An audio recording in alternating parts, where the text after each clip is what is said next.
Edrin Hale stared at the blinking light on the communicator for a long moment. He had spent months wandering the empty corridors of his small apartment on the outpost planet of Celera, trying to forget the war. But now, a summons from the Galactic Tribunal glowed on the screen, urgent and official. He tapped it, expecting some bureaucratic notice, maybe a payment or a discharge certificate. Instead, the voice on the other end was solemn, heavy with history. Edrin Hale, by decree of the Galactic Tribunal, you are the inheritor of the last living dragon under the Dragon King's curse. Edrin blinked. Dragons were creatures of legend and fear, almost extinct. Most had been exterminated or enslaved centuries ago. Stories said the last dragon was violent, hated even among its own kind. It was called the Broken Flame.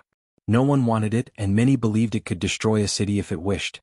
And now, somehow, it belonged to him, a human soldier with no title, no bloodline, and no power. He tried to argue, but the tribunal's words were final. Refusal is impossible. The law does not bend to human preference.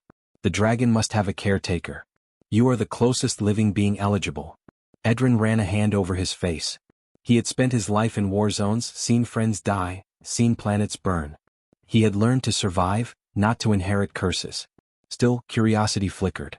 If the dragon was alive and if it was truly hated, what could it want from him? When he arrived at the designated holding facility, it was unlike anything he had seen. The building was massive, carved from black stone that shimmered faintly. It sat on a cliff overlooking a quiet ocean of dark water. Guards in silver armor watched silently as Edrin entered. They led him through long halls filled with faint echoes of past owners and whispers of the dragon's rage. Finally, they opened a massive door and he stepped into a great chamber. The air was thick, warm, and heavy with a strange scent, smoke, earth, and something ancient. In the center lay the dragon. Its scales shimmered like cracked obsidian, and its wings were folded tightly against its body. Its eyes were closed, but the moment they opened, Edrin felt something pierce through him. The eyes were not just alive, they were aware. Deep, cold, and sharp, they measured him, reading not just his body but his soul. The dragon moved slowly, stretching and rising to its full height. Even crouched, it towered over Edrin. Its claws scraped the floor, leaving lines that glowed faintly red. The chamber trembled slightly with each movement. Edrin swallowed hard. He had seen fear in soldiers' eyes during the war, but he had never felt it in himself. Not like this. Do not touch me, the dragon's voice came deep and reverberating. Edrin stumbled back. He was not imagining it. The dragon spoke, not in words of fire or growl, but in a voice as clear as any human. I am the Broken Flame. I am hated by kings, feared by all. You will not command me. Edrin raised his hands in surrender. I do not want to command, he said quietly. I only follow the law. He trailed off. He did not know what he wanted to say. How could he explain to a creature older than most civilizations that he had only survived, never ruled, never conquered? The dragon lowered its head slightly, eyes still sharp. You are human, it said. Fragile, mortal, weak. I could end your life before you draw a breath. Why do I not? Edrin did not answer. He did not move. There was a strange calmness in him, something the dragon had not expected. I do not fear death, he said finally. I have seen it too often already. The dragon studied him, tilting its head. The silence stretched long, filled with unspoken questions. Finally, it lowered its wings and sat back on its haunches. Perhaps, it said slowly, you are different. Perhaps you are not like the others who sought to control me. But beware, human. My hate runs deep. My fire will not forgive. Edrin nodded. He had learned in war that some threats were not fought with weapons. Some required patience, endurance, and understanding. Then let us try, he said. Not to fight. Not to command. Just to exist. Together. The dragon's eyes narrowed. It did not speak for a long time. Outside, the sky shifted, painting the cliff in shades of red and orange. For the first time, Edrin noticed that he was not afraid. Fear was there, yes, but curiosity was stronger. He wanted to understand this creature, this being that had survived centuries of hatred, chained only by the laws of men. The guards watched from the doorway, uneasy. They had been told the dragon could not be controlled. Many did not believe a human would survive a single night. But Edrin moved carefully, deliberately, setting no traps, making no sudden gestures. He spoke softly, telling the dragon about quiet days on Celera, about the war, about the emptiness that had filled him when the battles ended. The dragon listened. It did not roar or move aggressively. Its eyes, sharp as stars, followed him, weighing his words. Then, almost imperceptibly, it shifted, curling its tail closer, letting a faint warmth brush against Edrin's leg. It was not trust. Not yet. But it was not hate either. Night fell over the facility. Edrin sat across from the dragon, a small fire burning between them. The dragon watched silently, its head lowered. Every once in a while, it exhaled, sending a faint plume of smoke into the air. Edrin did not flinch. He had seen fire before. He had lived through explosions that could wipe out entire streets. He knew the smell, the heat, the fear, and he knew he could survive it again. By the time the first stars appeared over the ocean, a fragile understanding had begun. The dragon did not speak again that night, and Edrin did not force it. They simply existed together, two survivors from different worlds, both shaped by centuries of pain. Edrin realized something he had never felt before: hope. Not the hope of glory or reward, but the quiet hope that even the most feared, the most hated, could change. He did not know if the dragon would ever forgive humanity, or even him, but for now the fire that had filled its eyes seemed less like hate and more like waiting. And in that waiting, Edrin found a spark of something new. Not fear. Not battle. Something that might, just might, grow into trust. The galaxy had given him a dragon no one wanted. Edrin Hale, the human war veteran, had no choice but to begin what no one else had dared, to live alongside it. Edrin woke to the soft light of Solara's twin suns spilling through the chamber. The dragon lay near the edge of the fire pit, its great black wings folded tightly, eyes half closed. For hours it had not moved. Edrin expected a roar, a warning, maybe even an attack. But nothing came. The silence pressed against him, heavy but not threatening. He moved slowly, careful not to startle the creature. "I brought breakfast," he said softly, setting a tray of roasted protein and dried fruits on the floor. The dragon's head lifted just slightly, nostrils flaring. Its gaze followed him, sharp and judging. It did not move closer. It did not eat. Edrin sighed. This was going to be harder than he imagined. Soldiers in the war had obeyed orders. They had fought and died when told. This dragon obeyed nothing. Nothing but its own will. He had survived gunfire and ambushes, survived hunger and cold and fire, but he had never faced something that refused even to respond. Days passed. Edrin kept routines. He cleaned the chamber, brought food and water, spoke softly to the dragon about quiet things. The rhythm of waves on Solara's shore, the color of stars at night, memories of a home he had not seen in years. The dragon listened, sometimes lifting a wing, sometimes tilting its head, but it never attacked. It never even breathed fire. The scientists at the tribunal had warned him. It will test you. It will burn you if you fail. But the dragon did not test him. It seemed indifferent. That indifference was almost worse than anger. It made the creature unpredictable, impossible to understand. One evening, after another long day, Edrin sat near the fire and watched the dragon. The creature stretched its neck and closed its eyes, letting out a small plume of smoke, just enough to see the pattern curl and vanish into the ceiling. Edrin realized something strange. This dragon, so feared by all, had not tried to harm him. Not once. Not even when he had stumbled near it, dropping the food tray. "Why don't you attack?" Edrin asked quietly. His voice was calm, without challenge or command. The dragon blinked slowly, almost lazily, as if considering the question. "I do not attack the weak," it said, its voice low and resonant. Edrin froze. The dragon had spoken, though only a single sentence. Words. Human words. You can talk?" he asked, heart pounding. "I can.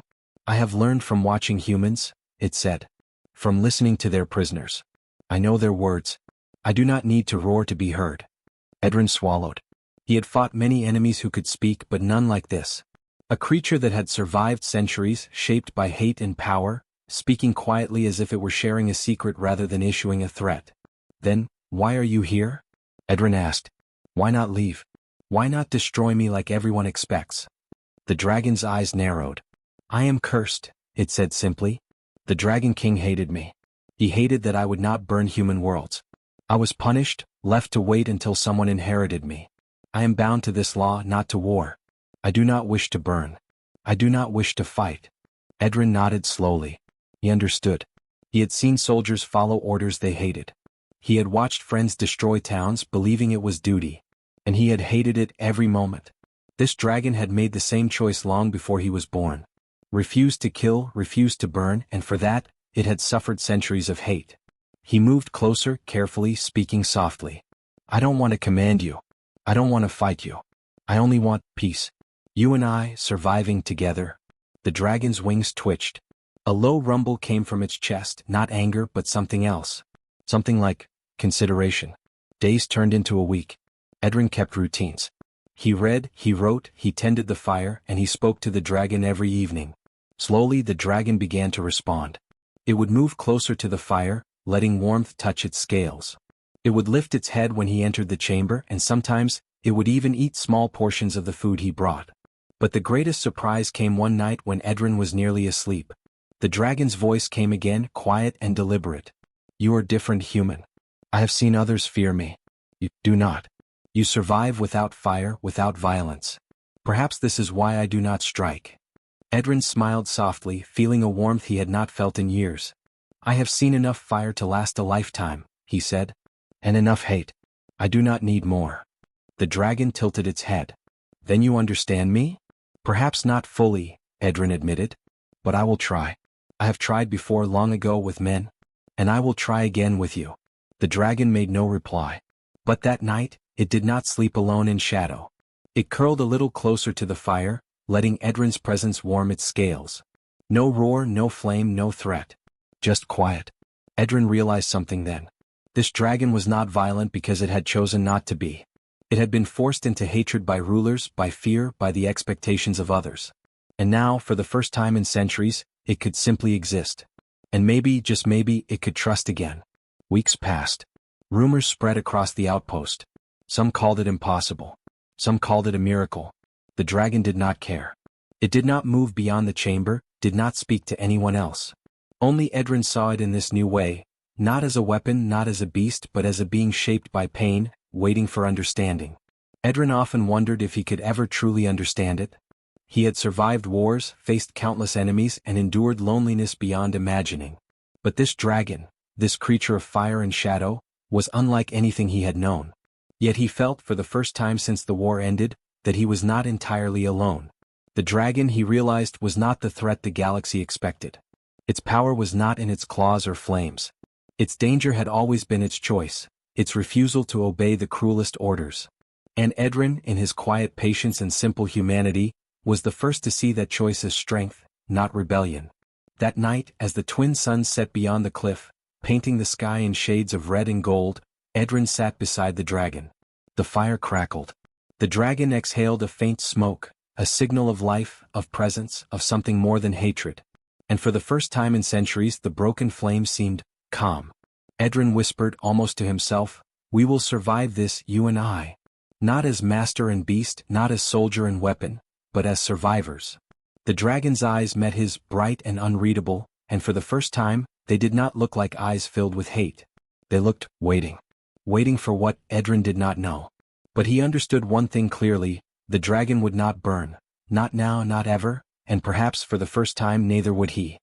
Night fell over Celera, the twin moons casting pale light across the outpost. Edrin sat by the fire, sharpening tools and cleaning small weapons he no longer needed. The dragon was silent, coiled near the far wall of the chamber, its massive wings folded like dark sails. For weeks they had lived together in quiet routines, speaking little, understanding much. And yet, a question lingered in Edrin's mind. Could this creature ever truly speak? Could it ever share thoughts beyond short phrases and commands? He looked up as the dragon shifted. Its eyes, black and glimmering, studied him closely. Then, slowly, the dragon moved closer to the fire. The heat touched its scales, and Edrin saw it relax slightly. The creature exhaled a soft plume of smoke, not threatening, just curious. "I have always wondered," Edrin said quietly, "what you think when you are alone." The dragon's head tilted, a strange gesture almost human. Then, with a voice deep and steady, it spoke. "I have listened. I have watched. I know things you cannot imagine." Edrin froze. The dragon spoke not in growls or roars but words, clear human words. You can speak properly?" he asked, disbelief and wonder mixing in his voice. "Yes," the dragon said. "I learned by listening to humans, to prisoners, to soldiers. Words are power. Words are memory. I remember centuries of humans, of war, of fear. I speak now because you listen." Edrin took a careful step closer. "And you, trust me enough to speak?" The dragon's eyes glimmered. "Trust is not the right word. Curiosity is closer. I've been hated, hunted, cursed. No one has ever approached me without fear, without weapon or order. You are different. You have nothing to gain. You only exist like me. The fire crackled. Silence stretched between them, heavy but not hostile. Edrin realized he had never felt anything like this, face to face with a creature that could have ended his life in seconds, now sharing secrets of its mind as if it were human. What happened? Edrin asked softly. Why were you cursed? The dragon exhaled smoke slowly, forming small spirals in the air. The Dragon King hated me. I refused to burn human worlds when he ordered it. I refused to kill children, villages, planets. He punished me. Left me hated by dragons, feared by humans, and bound to this law. I survived centuries of exile. I survived alone. And now I am inherited. Edrin nodded slowly. He understood all too well the weight of survival. He had fought in wars where orders were cruel, where every decision cost lives. He had lost friends, lost hope, lost parts of himself. And yet he had survived. Like this dragon. I did not ask for this, he said quietly. I am not a king. I am not powerful. I am just a man who has seen too much death. The dragon tilted its head, eyes studying him like an old historian reading a fragile manuscript. You are human, it said softly. Fragile, yes. Mortal, yes. But you endure. You do not kill when it is not necessary. You do not take what is not yours. That is strength. You survive, yet you carry honor. Few humans do that. Fewer dragons understand it. Edrin felt a strange warmth. The dragon's words were not praise, not flattery, but observation, truth spoken without fear or judgment. Then, perhaps we are not so different, he said. You survived hate. I survived war. Perhaps we can understand each other. The dragon exhaled, a long, low rumble. Perhaps. But the galaxy will not understand. Others expect me to burn. Others expect you to fail. Fear shapes their minds. They do not see the choice. They see only danger. Edrin shook his head slowly. Then let them fear. We do not need their approval. We only need to exist. The dragon's gaze softened just a fraction. It lowered its massive head, eyes meeting his. You are patient, it said. You do not command, you do not threaten. You speak as one who has seen destruction and chooses to create, not destroy. That is unusual. Edrin smiled faintly. I have learned the hard way. Fire and death teach patience better than any teacher. The dragon rumbled softly, a sound that might have been laughter. Then perhaps. I will speak more. But know this, I do not trust easily. I do not forgive quickly. I have lived too long, seen too much. One wrong move and its tail lashed slightly across the floor. You would be gone. I understand, Edrin said. And I will not move wrong. I have survived too many mistakes to make one now. Night passed slowly. The twin moons reflected on the ocean outside, silver light washing the chamber. Edrin and the dragon sat in quiet, a new bond forming, not of master and servant, not of prisoner and beast, but of survivors who recognized the same weight of the universe. In the days that followed, the dragon spoke more. It shared stories of ancient battles, of dragons who had ruled with fire, of kings who had fallen to their own cruelty. Edrin listened, learning not just the dragon's history but its perspective, its sorrow, its wisdom, its longing for a world where it could exist without hate. And slowly, Edrin realized that this dragon, feared by all, hated by its own kind, was beginning to see him not as a human to dominate or fear, but as a companion. Someone who could survive alongside it, not by strength or fire, but by patience, understanding, and simple humanity. One evening, as they watched the twin moons rise together over the ocean, the dragon spoke again, softly, almost a whisper. Perhaps, human, you are the first who does not see me as a weapon or a curse. Perhaps, you are the first to see me as I truly am. Edrin nodded, feeling a weight lift from his shoulders. And perhaps, dragon, you are the first who does not see me as weak. Perhaps, we can endure this galaxy together. The dragon lowered its head, smoke curling lazily from its nostrils, a gesture that felt almost like acceptance. It did not roar. It did not threaten. It only existed beside him, a creature of fire and shadow, bound by curse but free in choice. And in that quiet moment, Edrin Hale understood something that had eluded him through years of war. True strength was not in victory or power, but in the courage to trust, to listen, and to speak even when the universe expected silence. For the first time in centuries, the broken flame had someone who heard it, not as a weapon, not as a threat, but as a being longing for understanding. And the human war veteran beside it was ready to listen. Weeks passed on Celera, and Edrin and the dragon had settled into a fragile routine. They rose with the twin suns, shared quiet meals, and spoke in low voices about nothing and everything. The dragon no longer growled when Edrin approached. It even allowed him to move near its wings without flinching. For the first time in centuries, the broken flame seemed calm. But the galaxy outside did not forgive peace. News of the human war veteran living beside the last dragon reached the Galactic Council. Messages arrived on comms. Fleets of patrol ships, observers, and officials demanding that the dragon be seized immediately. They called it dangerous, unpredictable, and cursed. They could not believe a human and a dragon could exist without fire and war. Edrin listened quietly as the first official message came through. The dragon is not to be commanded by a human. You are endangering lives. Release it immediately or action will be taken, said a stern voice over the comm. Edrin sat back, calm but alert. I do not command it, he said softly to the empty room. The dragon's head lifted at his words, ears twitching. I only exist alongside it. Nothing more. Nothing less. The next day, several patrol ships appeared over the cliffs, their lights bright against the horizon. Edrin had anticipated this. He did not fear them, not in the way the council expected. Fear could be read, exploited, and used. He had learned that in war. Instead he prepared. Not weapons but words. When the council representatives arrived, they expected confrontation. Their uniforms gleamed and their weapons were drawn. They believed the dragon would attack. They believed Edrin would cower. But neither happened. Edrin stepped forward. The dragon rose behind him, wings folded but massive, eyes glimmering. Its presence alone caused the council's soldiers to hesitate. Edrin raised a hand, calm, unarmed. I will not fight you, he said. I am not a threat. This dragon is not a weapon. We only exist together. The lead officer frowned. You defy the council's orders.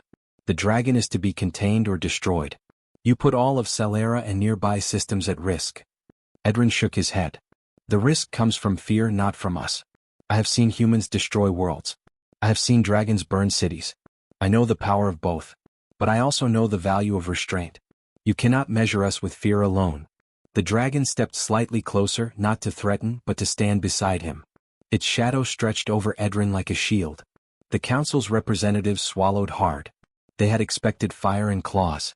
Instead, they saw a human standing calmly in front of a dragon that could easily end them all. One officer, braver than the rest, stepped forward. You cannot reason with it. It is too dangerous. We must take action now. Edrin's voice was quiet but steady. I have survived war and death. I have watched friends die for orders they did not believe in. I know when to fight and when to speak. If you wish to take the dragon by force, you will see what power without understanding looks like. I will not command it to burn, but it is capable. And you will regret testing it. The patrols hesitated. Their sensors read the dragon's heart rate and energy levels. It was alive, yes, and immense, but it did not radiate aggression. Only patience. Only quiet judgment. The galaxy's greatest fleets had never faced such an anomaly, a creature feared by all, standing beside a human who feared nothing. The dragon spoke, its voice deep and calm, echoing across the plateau. I am not your weapon. I do not follow your laws. I exist because I choose to exist. I do not kill without reason. I do not burn without reason. This human, he does not command me. He only endures beside me. Do you understand? The council representatives stared, uncertain. None had heard a dragon speak like this before. None had expected words instead of fire. None had expected truth in a voice older than stars. Edrin stepped closer to the dragon, unafraid. You came here expecting battle, he said. You see threat, danger, and fear. But look closer. The galaxy measures power by fire and weapons, not by patience and understanding. You fear me because I am human, and you fear the dragon because it does not obey you. We are both what the universe cannot control, yet we survive. The fleets were silent. Some ships powered down sensors, unsure of how to proceed. The council could not risk attack, not without testing its own assumptions, and Edrin knew they were afraid of what they could not understand. A low rumble came from the dragon's chest, not a roar but a warning. One wrong move, it said slowly, and you will see what destruction looks like without order or command. I do not threaten. I warn. You are wise to listen. Edrin nodded at the dragon, acknowledging the words. Then he turned to the council representatives. Do not test it. Do not test me. We survive together, yes, but we survive by understanding, not by fear. You will learn that patience is stronger than fire, and truth is stronger than command. After long moments, the council representatives slowly withdrew. They did not fire, they did not challenge, and they did not speak.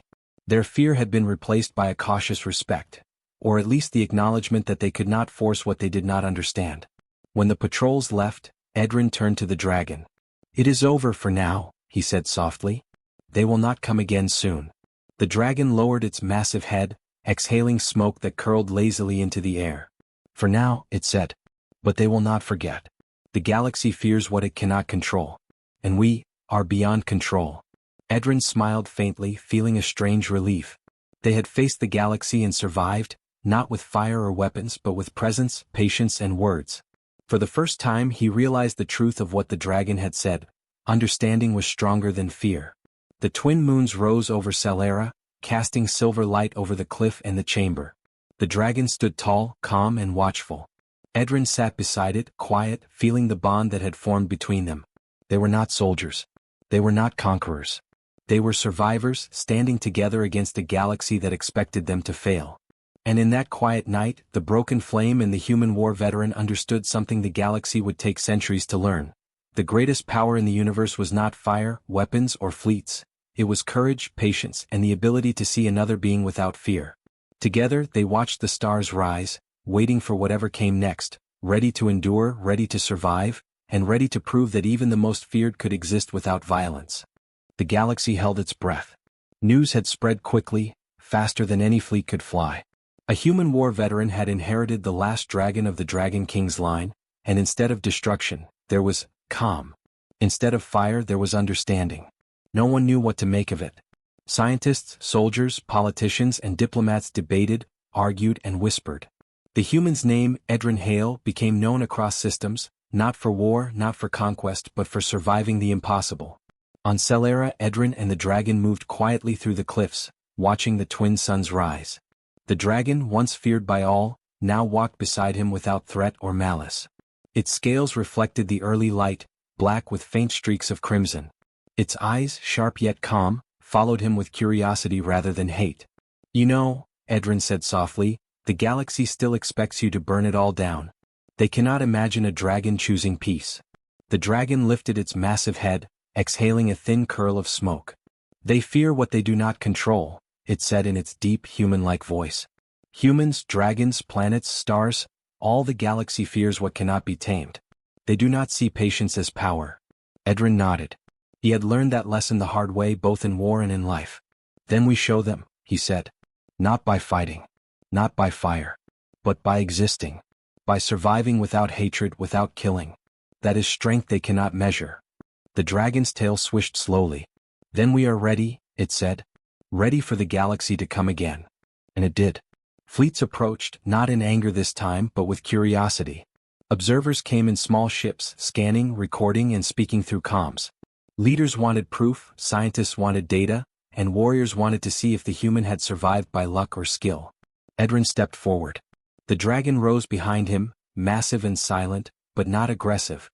"We do not fight," he said clearly. "We do not burn. We only live. And perhaps that is more powerful than fire." A silence stretched across the space between them. For once no one moved to attack. Sensors recorded the dragon's energy, its strength, its potential for destruction. And yet all they saw was calm. All they sensed was restraint. A diplomat from the Galactic Council approached, cautious but determined. How can this be? You are human. The dragon could destroy us. Yet you are not afraid." Edrin looked at the dragon, then back at the diplomat. "I have survived wars. I have seen men destroy worlds because they were told to. I have seen dragons burn planets for kings who hated them. Fear is easy. Understanding is hard. I do not seek to destroy. I only seek to exist." The dragon added softly, "Humans have a strange power. You endure what others cannot. You survive what others die from. You create hope where the galaxy expects none. And sometimes, you even teach dragons to listen." The diplomat looked shocked, not sure whether to be angry, scared, or impressed. But the truth was undeniable. Across the galaxy, sensors and ships reported the same thing. The human and the dragon existed without violence, without death, without destruction. And somehow they thrived.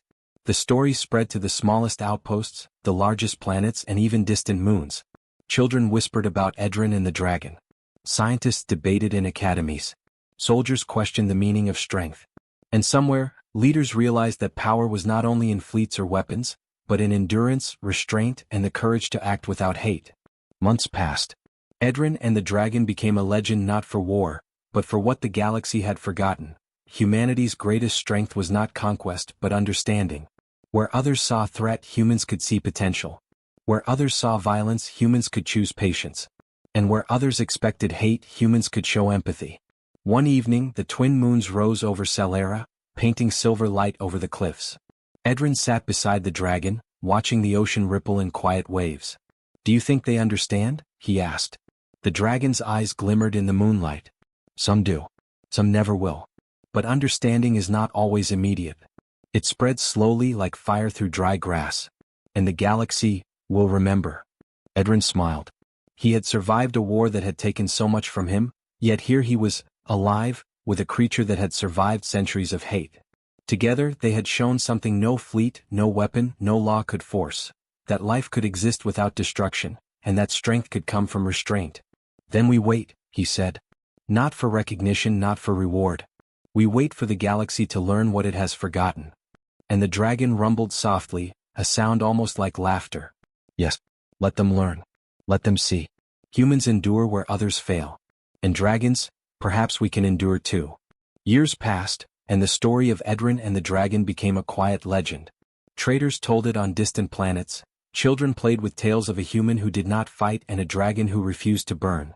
Scholars wrote of it as proof that intelligence, patience, and courage could outlast fleets and weapons. And the galaxy slowly began to change its view of humans, not as fragile creatures, but as beings capable of teaching even dragons the meaning of understanding. Edrin and the dragon continued their quiet lives on Celera, not as rulers, not as conquerors, but as proof that strength was more than fire. It was endurance, wisdom, and the courage to choose compassion over destruction. And in the endless sky above, stars witnessed the first lesson the galaxy had ever truly learned: that humans could survive the impossible, inspire the feared, and change the universe, not with war, not with fire, but with patience, understanding, and the quiet power of being human. The dragon curled near Edrin, smoke drifting lazily from its nostrils, eyes bright and calm. Edrin reached out and placed a hand on its massive head. "We survived," he said quietly. "Yes," the dragon replied, voice soft. "And now, we show the stars what humanity truly is." Together they watched the sky, two survivors against the galaxy, teaching it a lesson no fleet could force: that even the smallest, frailest human could stand against fear, stand beside the strongest, and survive to show the stars what true strength meant.